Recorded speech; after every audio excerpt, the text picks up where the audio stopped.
Welcome to this episode of the Boss Builder Podcast, where we talk to great bosses and those who build great bosses about what it takes to be a great boss. And now, here is your host, the founder and CEO of Boss Builders, Mac Monroe. Well, hello and welcome to this edition of the Boss Builder Podcast. This is your host, Mac Monroe, coming to you this week with some allergies, but what we want to do is answer some more questions that were sent in by readers and, of course, by my audience, which is newly promoted supervisors and those who aspire to be, and those who have done it for a while and simply want to get better. Well, the questions were wide-ranging, and so rather than try to read them, what I'll do is I'll just kind of summarize by giving you the answers. And so one of our readers, one of our listeners, was asking a question about how what they do can affect others. And I use the analogy, in fact, I've blogged on this too, of when you board an airplane, and for me, most of the time, if I'm on Southwest, which is every time I fly, what I'll try to do is sit on an aisle seat if the flight is longer than 2 hours, just so I can get up and use the bathroom.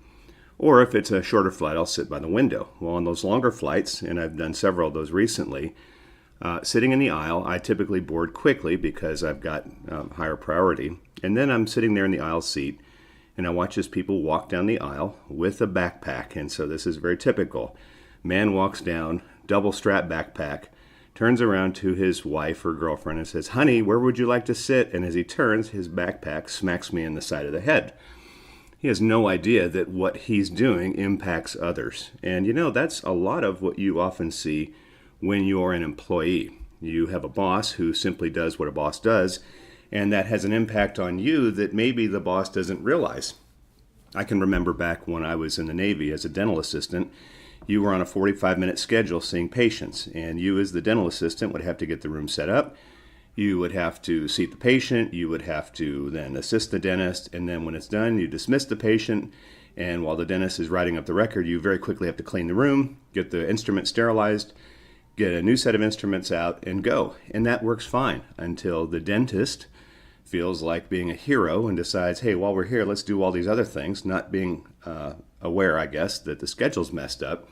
And so your catch-up time then is over lunch, which if you're lucky, you might get a chance to grab something quick.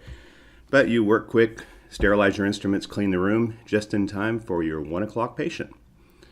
What you do as the boss, just like what the dentists do, impacts others. And I don't know whether they weren't aware of it or what happened, but what I would offer is that here's the deal. Be aware that your decisions, be aware that your mood impacts the people that work for you. And so if you're the boss and come in the morning, just do a quick check before you get out of your car. What am I thinking? What am I feeling? What do I look like? Realize that your bad mood is going to impact those, and so fix yourself. Realize that what you are excited about today may not be something that gives positive impact to your team. So I guess what I would do is tell you, be aware, be mindful. I hate to use that word, but be aware that what you do impacts others. Now, your job is to be the boss. Their job, your employees, is to get the job done. They get the job done a whole lot faster and a whole lot better when you are being of help to them. So be aware. Second question that we got was on proactivity. And so, again, blogged on this one, and so I'll summarize this. Proactivity means that you are looking for potential issues. This doesn't mean that you're going to be negative. It simply means that you're going to, I guess in a way, just look out for what could possibly happen. A few weeks ago, I was going to be flying to the West Coast, and typically what I'll do anytime I fly is I will get up early in the morning and take the very first flight out. And typically I'm going up to Connecticut. I go up there quite a bit. So what I'll do is I'll leave my house usually 2:30 in the morning. It takes me an hour and 20 minutes to get to the airport, the Nashville airport. I'll get in there, get checked in, have some breakfast, and get on the flight, which means I will probably land in Connecticut around 12:30 in the afternoon, which means I have a whole afternoon to do nothing, which I don't mind because I can do some work or podcast, whatever I'm going to do. And then the next morning I do what I'm going to do, and then rather than try to catch a flight out, if it's a one-day thing, because I have to make connections, and typically summertime the weather is bad, wintertime the weather is bad, so what I'll do is I'll just spend an extra night. That's called being proactive. A few weeks ago, I was having to wedge in some work, and so what that meant is I was going to have to fly one direction, and then I was going to have to change planes, and then I was going to have to fly again, change planes, and I thought, you know what, this is a schedule that is so potentially bad that I'm not comfortable. And what it meant is I was going to have to fly, I think it was Nashville to Las Vegas, and then I had a 50-minute turnaround time to catch my flight to Los Angeles. And I thought, you know what, this does not look good. And I try as much as possible to get direct flights if I can. And so what I did is I went ahead and proactively switched my flight to a direct flight. And what I found is that was a good move, because the flight I was going to be on, sure enough, was delayed by about 52 minutes, which meant I would have missed my connection. Spent the night in the Las Vegas airport on the floor because I'm too cheap to get a hotel. And I would have been late for my workshop the next morning. So where I'm going with that is that you as the boss need to look for potential problems, which means if you've given an assignment, look at what could possibly get in the way, and then proactively solve that. Here's another example for you. Years ago, I worked at a trade association, and I had a coworker who would routinely call in sick the Tuesday after a 3-day weekend. It was a given. And so, not that I had a very important job there or really relied on her, but I realized, if I needed her for something as one of my teammates, I could never do it on that Tuesday because sure enough, she's going to call in sick. And she'd even have the little sick voice. She'd try to call early. Of course, I was at work early. And I thought, proactively, I'm not going to plan on her being here. So you as the boss, proactive means you take a step back, you look at what you need to get done, you ask yourself, what could possibly go wrong or what could possibly negatively impact what I'm about to do, and proactively set aside strategies to be able to solve that. So proactive, right? The opposite is reactive. And maybe you've experienced this. The boss that rants and raves, runs around screaming, everything's a crisis. That should not be you. So be proactive. All right. A third question I got was on employee development. Now, if you have been through my lunch and learns, if you've been through my workshops, if you've been on any of my videos, you've noticed that I have a model for management, and I call it the fire triangle of being a great boss. And what I use is the analogy that to fight a fire, you have to learn what makes fire. And there's 3 elements: heat, fuel, oxygen. Well, being a great boss, we can use the same kind of model. And what we're doing with that is that we're saying that 3 elements of being a great boss means, number 1, you can fix systems and problems. And then the second element is that you have to protect the house, which is, compliance kinds of things. Third element then is developing others. And if you think back on some of the best bosses you've ever had, I'll bet you'd probably say that they took time to help you be the best you could be. Now, what I wanted to talk about is how do I, as the boss, help my employees not end up?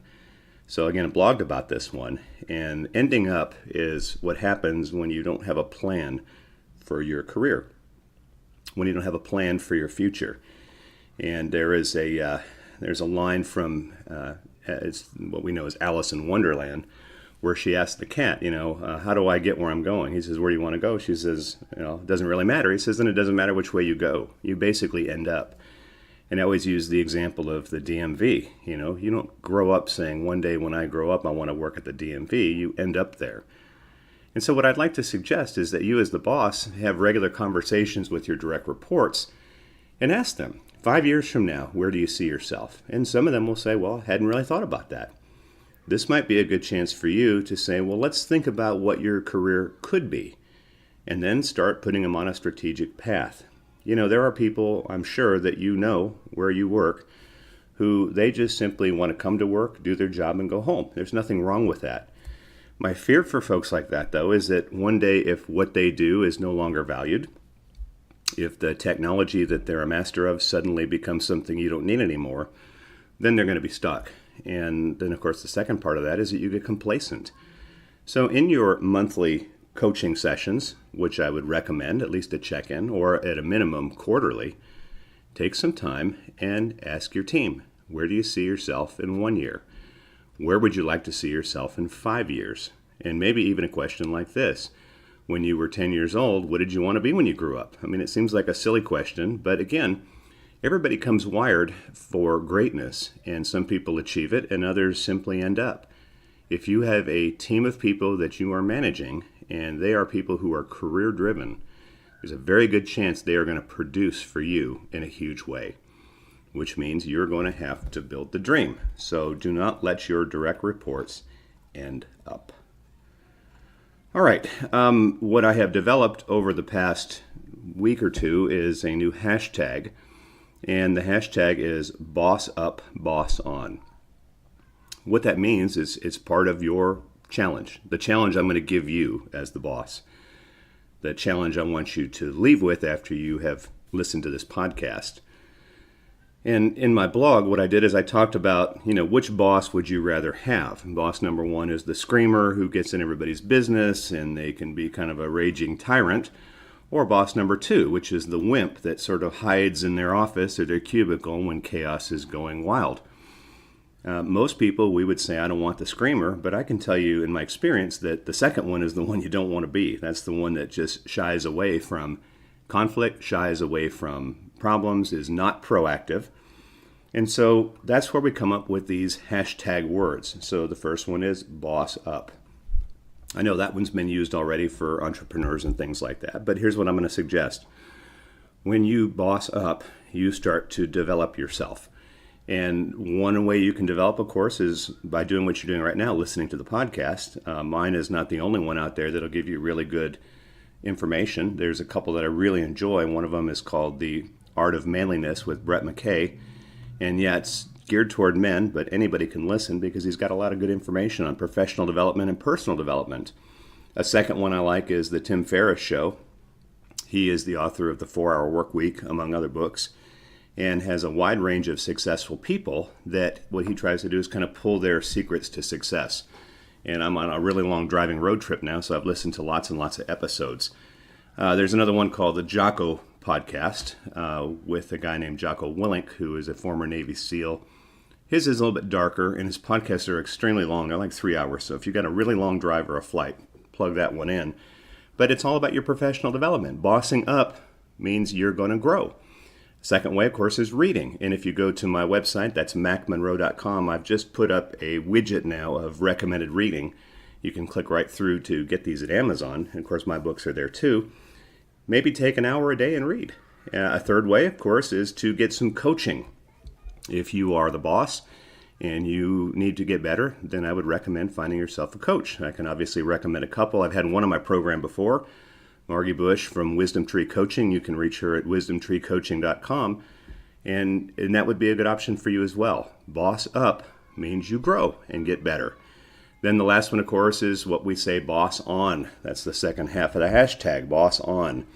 And this means get out and act like the boss. And so part of it could mean, number one, dressing like the boss. Not everybody works in an environment where you got to wear really nice clothes, but it means dressing maybe just a slight step above so that you stand out and you would say that person's the boss over there. So dressing the part. Second one would be acting the part, which means you keep your emotions in check, which means you go through whatever you're going through and remain somewhat stoic. If you fly, you get into turbulence, and I'm not a nervous flyer anymore because I do it so often, but I always tell people that are nervous, listen, if you're nervous on a flight, just watch the flight attendant, because if they are freaking out, then it's time for you to freak out. But if not, then relax, be stoic. You look at them, they are the face and voice of calm. Find a new peer group for yourself. When you are promoted from your peers, no longer do you have the right to complain about things. You have to do this alone. So find yourself a peer group of other supervisors. Get to know them and contribute. Think strategically, which means now realize you're responsible for results. Every decision you make has consequences. And so when you're making a decision, think about all the possible things that could go wrong and make a better decision. And the last one I would suggest is build rapport with others. My son, who is an area manager at Amazon, as he was doing his training, one of the things that employees would tell him is the best thing you can do as my boss is to build a relationship with me and not just come around when you're going to yell at me, and treat me like a human. And so maybe take some time at the beginning of each day to build rapport. Spend some time with your team and say, how are you doing this morning? How are you feeling this morning? Build a relationship. I've always said this, and I totally agree. You don't need your team to like you. You need your team to respect you. If your team respects you, they will end up liking you. But if they like you first, there's a good chance they may never respect you. So just 3 little bits of information for you in 3 different categories this morning, but I hope you can take that out there and put it to use. Again, if you are the boss and you are looking for opportunities for development, may I recommend you check out my site, thebossbuilders.com. 2 options for you. I do some on-site workshops. My team does on-site workshops. If you and your peer group need that, then absolutely reach out. Second one, of course, is our very popular Boss Builder Academy video series where you watch video, short snippets, 5 to 7 minutes. It'll be me giving you tips, techniques, and helping you through challenges. And then monthly we have a wide-ranging webinar where you can be on the call with me or one of my associates. And more importantly, peer groups from other companies in other industries where you can learn from each other. Information on both of those can be found at thebossbuilders.com, or you can give us a call at 931-221-2988. Until the next time we meet, get out there, boss up, and boss on. Goodbye.